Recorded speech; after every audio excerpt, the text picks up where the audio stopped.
কি করতেছেন কি করতেছে পানি ছিটিয়ে দাঁড়া রাখেন দেবো। দুঃখের কথা কারে বলবো?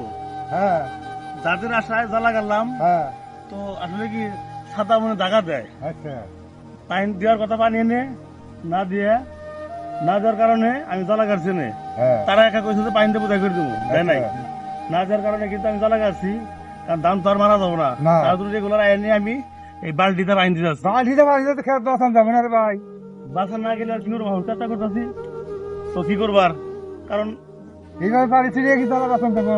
এরা দায়িত্ব নিয়েছিল যে সমস্যা নাই গিয়ে পানি দেওয়ার জন্য বোঝা করে, পানি যদি বোঝা করে দিত তাহলে এই কষ্টটা করা লাগতো না। হ্যাঁ তো কৃষকরা সবসময় কিন্তু কষ্ট করে যায়। হ্যাঁ কিসের দিকে? কৃষকের কৃষক কষ্ট কিন্তু তো- ধান কিন্তু একা খায় না। না। কৃষকরা আবাদ করে দেখে যে সব ভাইয়েরাই যে কষ্ট করে কাম করে ক্ষেতের মধ্যে, তো আবাদ করা হয় দেখে বাংলাদেশের মানুষ সুখে খাইতেছে। সুখে খাইতে টেকা দেয়া কিনা খাই হারতেছে। হ্যাঁ আর তোমার কাছে পকেটে আছে হ্যাঁ হ্যাঁ হলো ধান চাল তুমি কিনতে পারো না, তাহলে কি করবো? টেকা খাইবা না। না তো সবসময় কৃষক ভাই গো সবাই মানে সালাম দিবেন, সাপোর্ট করবেন। কিসের জন্য? কৃষকরা যদি কষ্টটা যদি না করে তাহলে কিন্তু বাংলাদেশে আসলে কিন্তু খাদ্যের যে অভাব অভাব।